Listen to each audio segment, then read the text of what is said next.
మా ఇంట్లో 2 పిల్లలు 3 పిల్లలు 4 పిల్లలు ఉంటారు అధ్యక్ష. కానీ మా జనాభా 14 ఏళ్లలో తగ్గిపోయింది అధ్యక్ష. అంటే 14 సంవత్సరాల నుంచి కాపురాలే జరుగుతలేవా? ఆ కుటుంబాలలో పిల్లలే ఉడతలేరా? అసలు ఈ సంఖ్యని ఏ రకంగా నిర్ణయించారు?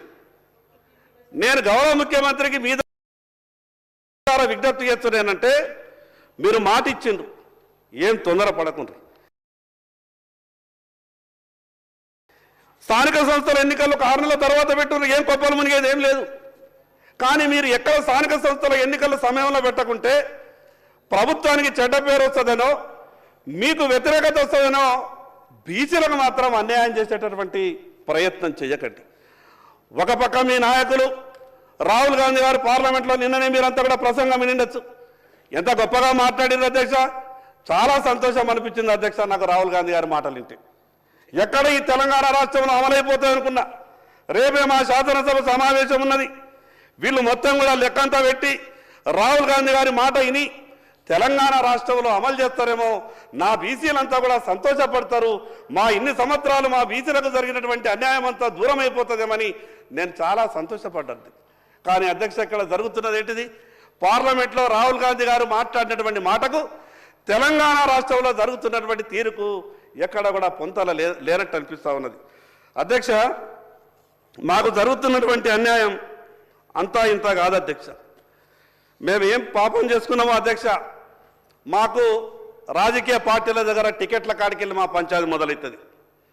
మొదలంటారు అధ్యక్ష, ఈ జనాభాలో సగం ఉన్నటువంటి మీకు ప్రతి పార్లమెంటులో సగం సీట్లు ఇవ్వాల్సిందే, మీరు గట్టిగా పనిచేయండి, మీ వెనుక మేమున్నామంటే మేమున్నామంటారు అధ్యక్ష. ఎట్లయితే ఎన్నికలు సమీపిస్తాయో అప్పుడు సమావేశాలు అయిన తర్వాత అంటారు, లేదు లేదు సగం కాదు కానీ పార్లమెంటుకు 2 సీట్లు మాత్రం గ్యారెంటీ ఇస్తాం, మీరు మేమీ ప్రిపరేషన్లలో ఉండరని చెప్తారు. ఇక చివరికి నామినేషన్ల దగ్గరికి వచ్చంటే ఇక కాదు, కొద్దిగా అడ్జస్ట్ అయితే లేదు, ఒత్తిళ్లు ఉన్నాయి, ఆ 15-20 సీట్లు ఇస్తారు అధ్యక్ష రాష్ట్రం మొత్తం మీద. ఇక దాంట్లో కూడా ఏమి ఇస్తారు అధ్యక్ష? హైదరాబాద్లో 5 సీట్లు ఇస్తారు. ఆ హైదరాబాద్లో రాహుల్ గాంధీ గారు కానీ రేవంత్ రెడ్డి గారు కానీ ఎవరు నిలిచినా కూడా గెలిచేటటువంటి పరిస్థితి ఉండదు. కానీ అటువంటి సీట్లని మాకు అప్పగిస్తారు అధ్యక్ష, మాకు అప్పగిస్తారు అధ్యక్ష. నేను ఉదాహరణ చెప్తున్నాను, ఏ పార్టీ అని మాట్లాడతలేను. పరిస్థితి ఏంటంటే 5 హైదరాబాద్లో ఇస్తారు మాకు సీట్లు, కోటా నింపుతారు అధ్యక్ష. మా పార్టీ బీసీలకు ఇన్ని సీట్లు ఇచ్చింది అధ్యక్ష. ఎక్కడనైతే గెలవలేమో అక్కడ మాత్రం మీరు కోటా నింపడానికి బీసీలకు సీట్లు ఇస్తారు. మరి ఈ రకంగా మీ ఆలోచన ఉంటే ఈరోజు జనాభాలో దాదాపు 60% ఉన్నటువంటి బీసీలకు న్యాయం ఎక్కడ జరుగుతుంది అధ్యక్ష? ఎట్లా జరుగుతుంది అధ్యక్ష? ఒక్కసారి ఆలోచించాలని మీ ద్వారా విజ్ఞప్తి చేస్తూ ఉన్నాను. మా బీసీ సహచార మంత్రి నాకు ప్రభాకర్ అన్న చూస్తే చాలా సంతోషం అనిపిస్తుంది. బాగా గట్టిగా మాట్లాడతాడు అధ్యక్ష, ఏ విషయం ఉన్నా కూడా గంటాపదంగా చెప్తాడు.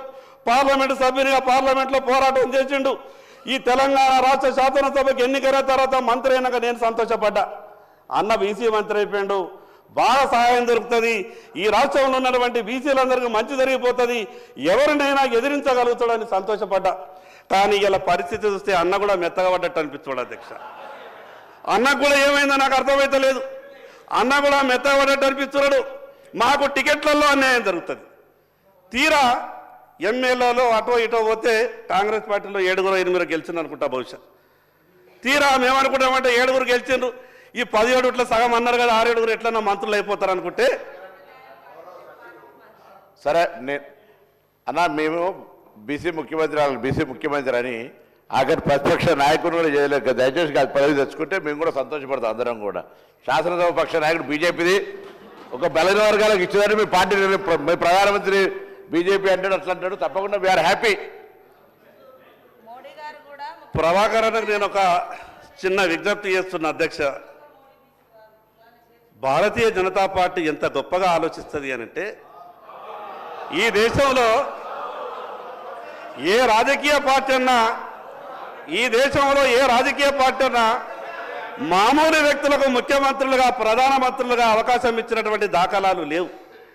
ఈరోజు ఛాయ్ అమ్ముకున్నటువంటి బీసీని దేశ ప్రధానమంత్రిగా 3వసారి చేసినటువంటి ఘనత భారతీయ జనతా పార్టీది అధ్యక్ష.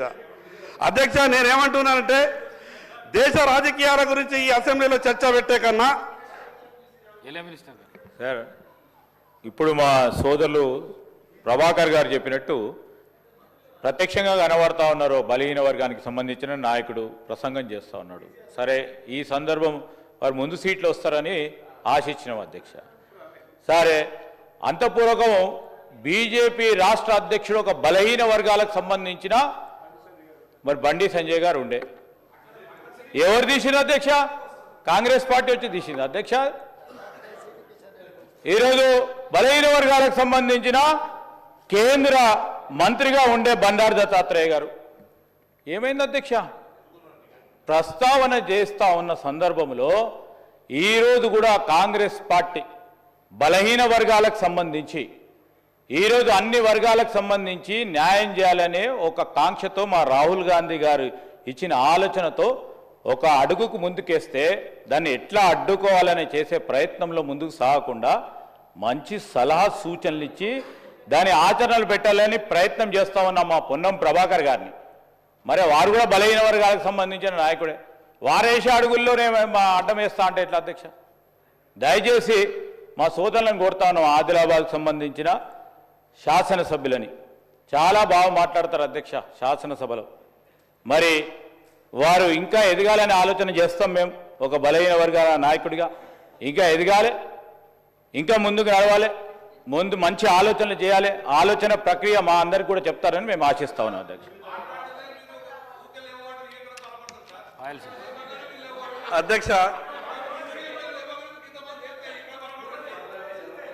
అధ్యక్ష, నేను మొదటిసారిగా ఎన్నికైనటువంటి శాసనసభ్యుని.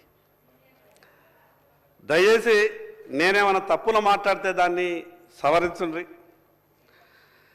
మీ ద్వారా ప్రభుత్వానికి ఒక విషయం చెప్పదలుచుకున్నాం. సరే, ఎన్నికల సమయంలో రాజకీయ ప్రసంగాలు, ఓటర్లను ఆకర్షించడానికి రకరకాల వ్యవహారాలు అవి సహజంగా జరుగుతున్నాయి. కానీ నేనేమంటున్నానంటే ప్రజలు మీకు అధికారం ఇచ్చారు. ఈరోజు అధికారం ఇచ్చిన తర్వాత కూడా మీరు తప్పించుకునే ప్రయత్నం చేస్తే ప్రజలు క్షమించరు. అధ్యక్ష, ఎంత అన్యాయం ఉన్నదంటే మీకు చెప్తా.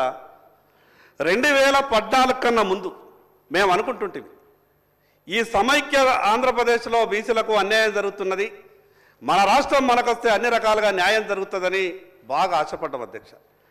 ఆశపడడమే కాదు అధ్యక్ష, తెలంగాణ ఉద్యమంలో ముందు వరుసలో ఉండి పోరాటం చేసింది బీసీ బిడ్డల అధ్యక్ష.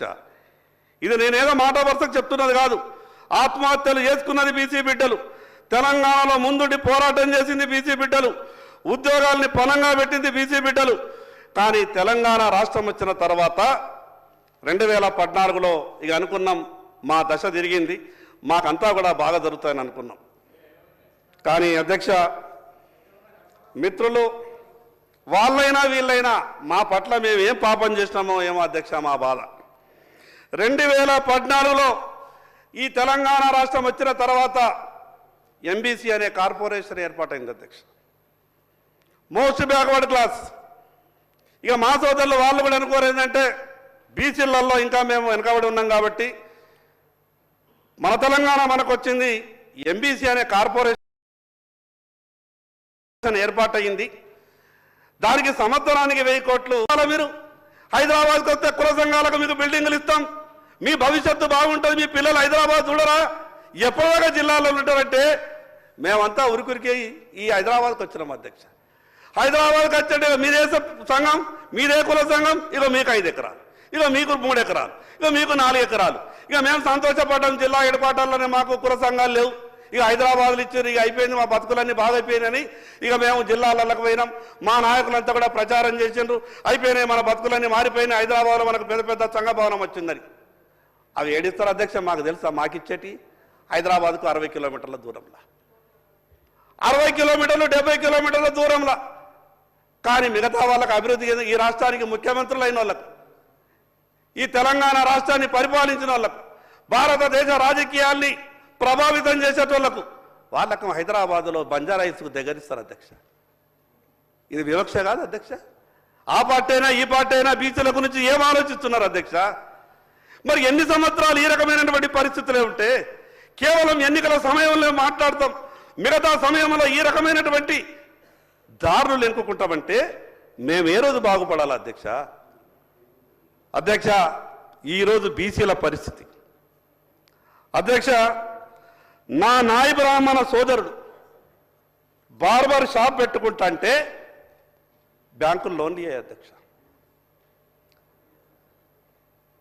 నా రజక సోదరుడు ల్యాండ్రీ దుకాణం పెట్టుకుంటామంటే బ్యాంకులు లోన్లు ఇయ్యాయి అధ్యక్ష. కానీ హబీబ్ పెన్షన్ హౌస్ లేదా మిగతా ఇంగ్లీష్ పేరు పెట్టుకొని డ్రై క్లీన్ షాప్ అంటే దానికి లోన్లు ఇస్తారు అధ్యక్ష. నేనేమంటున్నానంటే, ఒక పక్క కుల వృత్తులను ఆదుకునే విధంగా ప్రభుత్వాలు చర్యలు తీసుకుంటాయి, మేము మీకు అండగా ఉంటాం, మీ అధైర్యపడద్దు, బీసీ కుల వృత్తులని ఆదుకునే బాధ్యత మాది అని గత ప్రభుత్వం మాట్లాడింది, ఈ ప్రభుత్వం కూడా మాట్లాడుతున్నది. మేము ఏమనుకుంటామంటే అధ్యక్ష, మేమంతా కూడా కుల వృత్తుల మీద ఆధారపడ్డటువంటి మా బీసీ కుల సోదరులు అసలైతే కుట్ర దాంట్లోనే దాగిన అధ్యక్ష. ఎప్పుడైతే కుల వృత్తులను ఆదుకుంటామని గొప్పగా చెప్పేటటువంటి ప్రయత్నం చేస్తున్నారో దాంట్లోనే అసలు కుట్ర ఉన్నది. వందల సంవత్సరాల నుండి మేము కుల వృత్తుల మీద ఆధారపడుతున్నాం. ఇంకా ఏదైనా ప్రభుత్వం 5,000 10,000 సహాయం చేస్తుందంటే అదే గొప్పది అనుకుంటున్నాం అధ్యక్ష. కుల వృత్తులు